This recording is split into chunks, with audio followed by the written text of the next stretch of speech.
Welcome everyone back to another video. Today we're going to be looking at one player from each of your clubs that will go under the radar next season.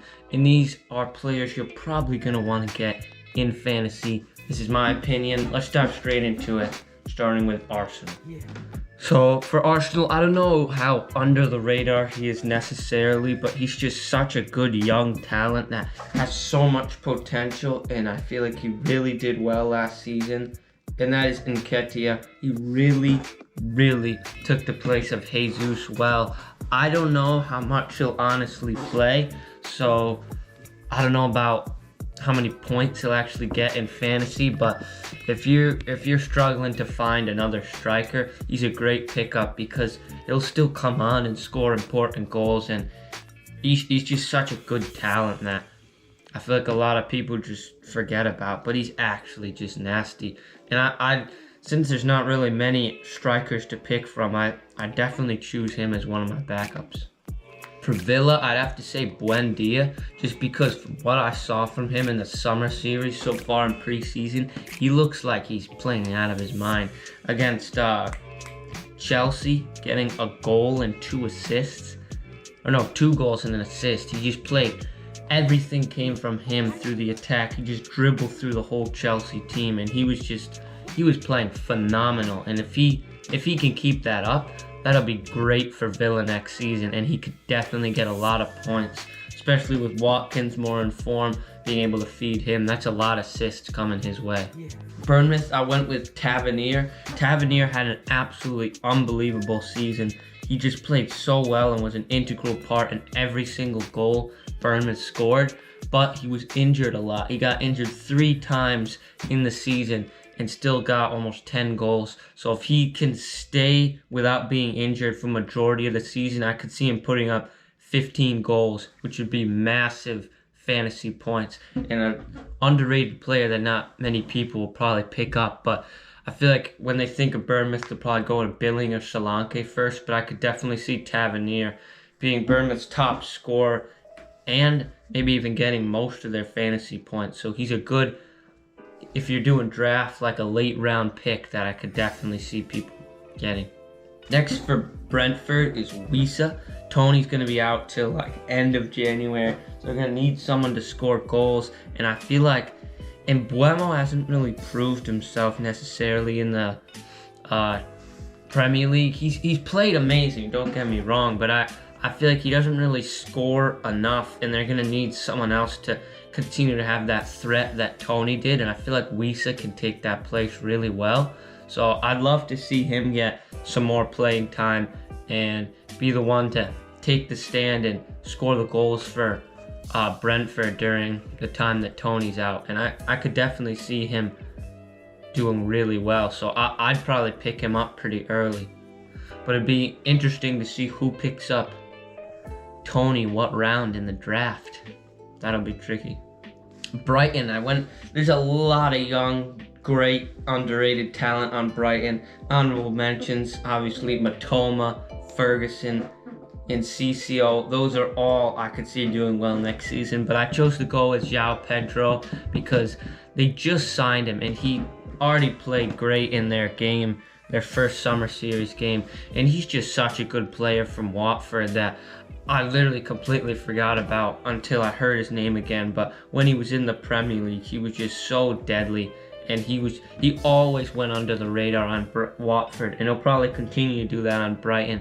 But I think he likes it because he doesn't care. He just goes on and just absolutely plays phenomenal, and I could see him getting a decent amount of points, and I'd be surprised if he doesn't start, honestly, on Brighton. Next is Burnley. I went with Weghorst. I don't know much of the Burnley team well, but I feel like he did decent on United, but I feel like he didn't necessarily fit into that United role and kind of got overshadowed by Rashford. So I feel like he actually did decent overall, and he's a good player. I just feel like he didn't work into the United system, but I feel like he works better in Company and Burnley's plan for next season, so I feel like he could definitely be an integral part and get most of their goals. So I definitely want to pick him up if, like, obviously all your top strikers are gone later in the draft. These are mostly for the late draft picks in FPO draft, the ones where you need more strategy than just luck with who's top of the table and who's top of the snake draft in the bottom. For Chelsea, I went with Jackson. Jackson's just an absolute unbelievable talent. He got a goal and 2 assists in his first game, and he just looks so fluent on the ball. He knows the game so well. His vision's unbelievable, and he'll definitely be putting up some good numbers for Chelsea in his first season. Him and Nkunku will definitely be leading the goals for Chelsea, I think. They don't really have anywhere else they'll come from, and he will, I don't know how much he'll start, but he'll definitely get you a lot of fantasy points, and he is just unbelievable. Palace, I went with Eze. He's not necessarily underrated, but now that Zaha's gone, he's definitely going to be their top goal scorer and player that's just going to pop off next season. I feel it. He already does so well, but towards the end of the season, he was putting up like 2 goals a game consistently.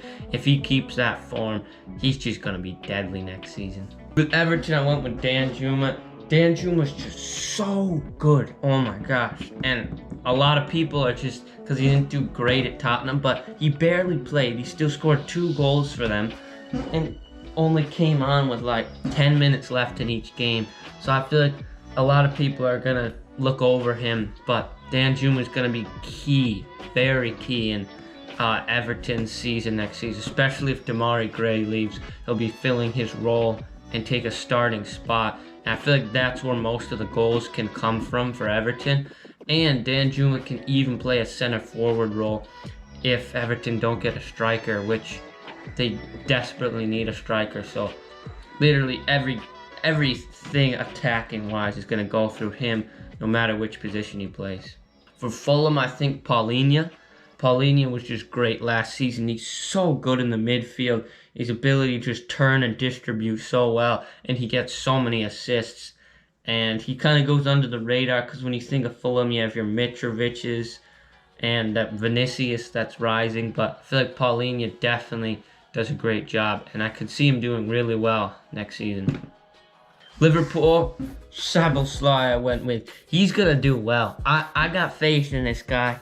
If they play a formation where they have Gakpo, Salah, Diaz, McAllister, and Szoboszlai, McAllister and Szoboszlai are just gonna be feeding Gakpo and Diaz and Salah up top. And those 3 up top are just deadly. They're gonna get so many assists and goal contributions, and he's gonna get so many points. He might not, and Szoboszlai, since he's a new signing and people don't know too much about him, you might be able to get him like 4th round pick or something, which could be a really good snag.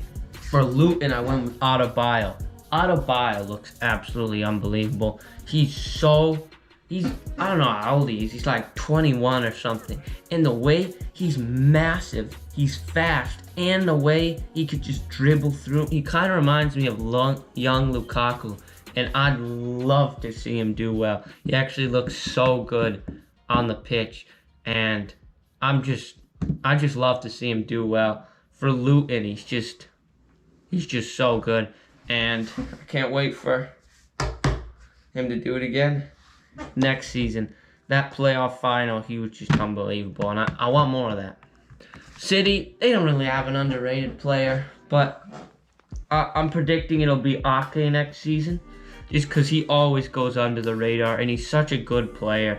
And I really just love Ake. He just keeps his head down, does his work, and really just holds together that center back position. He's knocked off Stones and Laporte from their starting spots, and he's so good, and he keeps his head down and just does his job. I love that about him, and I think he's gonna start almost every game. He scored headers often, so he could be a really good pickup in fantasy. United, I went with Mount. Mount is gonna do well, I tell you. Mount in this United team feeding Rashford, the British link-up, I could definitely see them doing well this season. And especially him, and I feel like he's going to get a lot of goal contributions. And I'd be surprised if United didn't start Mount. With Newcastle, I kind of went with a very under-the-radar pick. I went with Anderson. Anderson in the summer series games has looked so good. He's he's so young, and just his soccer IQ is actually unbelievable. The give and go balls, the runs he makes, and he's gonna put himself into some scoring positions often next season. He didn't really get many fantasy points or goals last season, but he probably won't even start. But for a very late round pick, he could be someone that'll put up over 100 points for you and just do really well in fantasy. And I feel like 3 seasons from now, he's going to be deadly, I tell you. For Nottingham Forest, Gibbs White. Gibbs White in the U20 Euros was absolutely unbelievable. He was their star man, I thought, even better than Gordon. He was so good, the way he just gets through players and gets shots off, and he was just so key in their rise to end up winning the title. So he's definitely gonna be Forest top player. Honorable mentions also Awoni, who I think will also do well, but I feel like Gibbs White will do most of the scoring for them. For Sheffield United, I went with Nade. He actually looks really good. I've been researching a little bit about him. He's young, he's fast, he's good at dribbling, he's good. I definitely feel like he's going to be their main goal scorer. A lot of people won't choose Sheffield United players, but I feel like, anyone on Sheffield United's kind of underrated, but I feel like especially him, they'll go for their main, I don't know. I just really see him doing really well. He looks really good, and I could see him putting up 10 plus goals this season. I don't think anyone will pick him up, so you can really grab him late in the draft. Spurs, I went with Solomon. Solomon was pretty good on Fulham, and he's just such an interesting player to watch, and his style is so fun, and I just love to see him do that again on Tottenham. I feel like he could really fit in well on Tottenham, especially if Kane's gone. But even if Kane's there, honestly, I just see him doing really well, and I'm excited to see what he can do. So, yeah, I think he'll do pretty well this season and put up 150 points. West Ham, I went with Scamacca. Scamacca hasn't really gotten a great chance to prove himself. Him and Antonio kind of been switching out last season. He hasn't had the great opportunity to show what he can do, but I feel like he's really a good player and has a lot of potential in him. And if he can just get into form, he could be deadly, and I'm hoping he does that this season. He's another forward that people won't really pick up, so you could get him late in the draft, which is really nice. Final player, Wolves, Matheus Nunes. He's such a good young player. He scored that outstanding volley, and Wolves doesn't get too many clean sheets, but he contributes in a lot of assists and goals, so he might not be one of your first defenders you want to pick, so another late draft pick, but he's just really good, and he'll definitely go under the radar, I think. And yeah, these are all my under the radar players. Let me know if you guys agree or what other players you think will go under the radar. Thank you all so much for watching, and I'll see you tomorrow.